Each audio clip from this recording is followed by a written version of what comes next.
ሁሉን ቻይ ለሆነው ለልጅሽ እንደዚህ በይው። ሳሊ ስዕሉን ያጠፋል ወይ?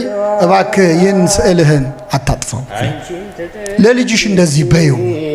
ከዚህ ወራዳ ትቢያ ጋር ለምን ትከራከራለህ? ዝም ብለህ ብትምረው አይሻልም? በይው ይላል። ልጅሽ በደሙ የዋጀኝን ልጅሽን እንዲህ በይው ለልጅሽ። ሰው እንዴት በውድ ዋጋ የገዛውን ነገር ይጥላል ብለሽ ንገሪው ለልጅሽ። በደሙ አይደለ የገዛኝ፣ ለኔ አይደለ ደሙን ያፈሰሰው። ስለዚህ እንዴት ስጠፋ ዝም ይላል? እባክህ ማረው።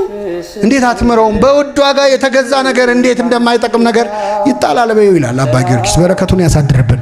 ስለዚህ ከመቤታችን ጋር ያለው ቅርበትና ፍቅር ያማክራታል። በስጋዊ ሕይወቱ በመንፈሳዊ ሕይወቱ በዚህ ዓለም ሰው ከደረሰበት አድርሽኝ። እስኪ በሉ በዚህ ዓለም ሰው ከደረሰበት አድርሽኝ፣ በዚያኛው ዓለም ከልጅሽ ቀኝ አቁሚኝ።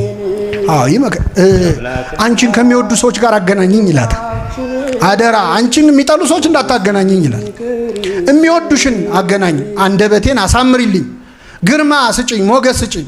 አባ ጊዮርጊስንም ትሕትና ለእመቤታችን ያለውን ፍቅርም ለእግዚአብሔር ያለውን ክብርም ያሳያል።